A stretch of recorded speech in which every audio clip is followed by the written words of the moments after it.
Shalom, selamat pagi Bapak Ibu, Saudara, serta rekan-rekan yang saya kasihi di dalam Tuhan Yesus Kristus. Dengan penuh sukacita di dalam Tuhan, kembali saya menyapa, menjumpai Bapak Ibu Saudara semua. Dimanapun Bapak Ibu berada, biarlah program motivasi pagi dapat menjadi berkat dalam kehidupan Bapak Ibu secara khusus hari ini. Firman Tuhan pada pagi hari ini terambil di dalam Injil Matius pasal 18 ayat yang ke-20. Terjemahan baru yang kedua berbunyi demikian. Sebab di mana 2 atau 3 orang berkumpul dalam namaku, di situ aku ada di tengah-tengah mereka. Amin. Bapak Ibu, Saudara, rekan-rekan yang saya kasihi di dalam Tuhan, nats firman Tuhan pada pagi hari ini memberikan pengharapan dan penghiburan bagi setiap orang percaya bahwa kehadiran Tuhan tidak tergantung pada jumlah orang yang berkumpul.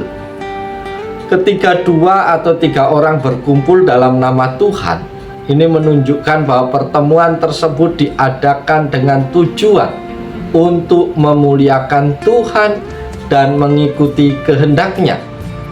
Tidak peduli seberapa kecil kelompok itu, Tuhan berjanji bahwa Dia hadir di tengah-tengah mereka. Ini mengajarkan kepada kita semua bahwa kualitas persekutuan lebih penting daripada kuantitasnya.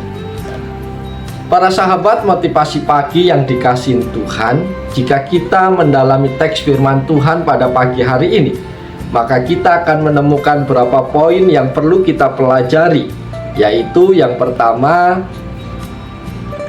kehadiran Tuhan dalam persekutuan.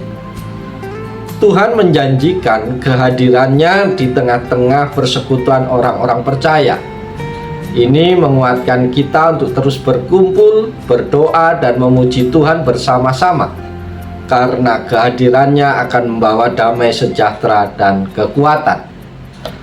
Yang kedua adalah kesatuan dalam Kristus. Saudara-saudara yang terkasih, ayat ini mengingatkan kepada kita akan pentingnya kesatuan dalam Kristus.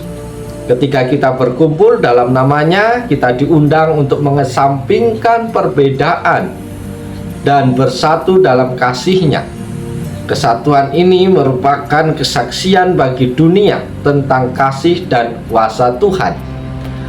Yang ketiga adalah doa dan penyembahan. Bapak Ibu, Saudara, rekan-rekan yang dikasihi dan yang diberkati Tuhan, dalam persekutuan kecil, doa dan penyembahan kita memiliki dampak yang besar.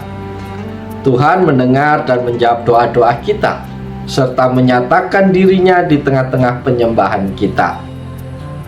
Jangan meremehkan kuasa doa bersama, bahkan dalam kelompok yang paling kecil sekalipun. Yang keempat adalah komunitas yang saling mendukung. Para sahabatku yang dikasihi Tuhan, pertemuan 2 atau 3 orang dalam nama Tuhan juga mengajarkan kepada kita tentang pentingnya memiliki komunitas yang saling mendukung dan menguatkan. Dalam komunitas kecil kita bisa saling berbagi, menguatkan, dan meneguhkan iman satu sama lain. Marilah kita selalu ingat bahwa kehadiran Tuhan tidak terbatas oleh jumlah orang yang berkumpul.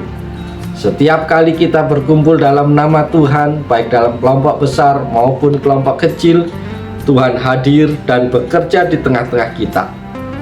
Tetaplah bersemangat dalam persekutuan dan teruslah mencari hadirat Tuhan di dalam setiap pertemuan kita. Lewat nas firman Tuhan ini juga kita perlu merenungkan beberapa hal, yaitu yang pertama, kehadiran Tuhan yang setia.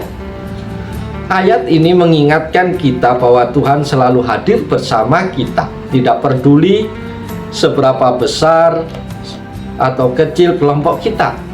Kehadiran Tuhan tidak bergantung pada jumlah orang, tetapi pada iman dan kesatuan dalam namanya.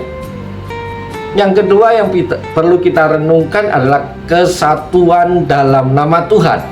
Saudara-saudara terkasih, ketika kita berkumpul dalam nama Tuhan, kita diajak untuk meletakkan kepentingan pribadi dan perbedaan kita untuk bersatu dalam tujuan yang lebih besar, yaitu memuliakan Tuhan dan mengikuti kehendak-Nya. Yang ketiga yang perlu kita renungkan adalah kuasa dalam kebersamaan. Saudara-saudaraku, ada kekuatan dan kuasa yang besar ketika 2 atau 3 orang berkumpul dalam nama Tuhan. Doa bersama, penyembahan bersama, dan persekutuan bersama memiliki dampak yang luar biasa karena Tuhan hadir di tengah-tengah kita. Yang keempat yang perlu kita renungkan adalah pentingnya kita memiliki komunitas.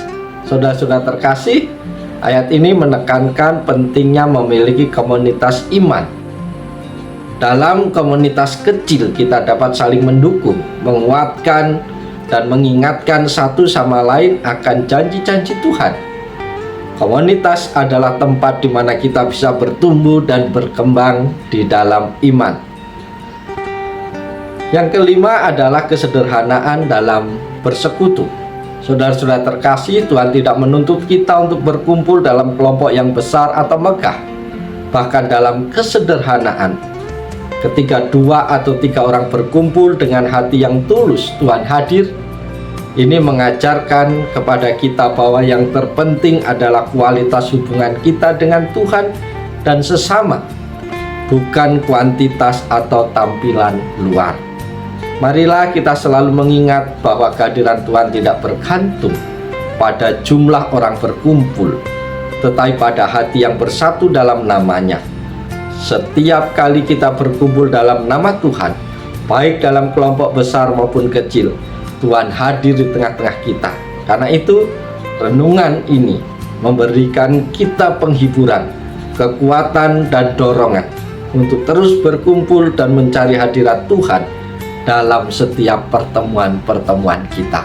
Oleh sebab itu, mari kita hadirkan Tuhan dalam hidup kita melalui pertemuan-pertemuan kita kepadanya, baik dalam pekerjaan, dalam keluarga. Bahkan mari kita jalani seluruh hidup kita hari ini, dan biarlah Tuhan senantiasa menolong, Tuhan senantiasa memberkati, menuntun setiap langkah kaki kita hari ini. Oleh sebab itu, selamat pagi, selamat berkarya. Tuhan menolong, Tuhan memberkati Bapak Ibu Saudara semua. Salam, haleluya, amin.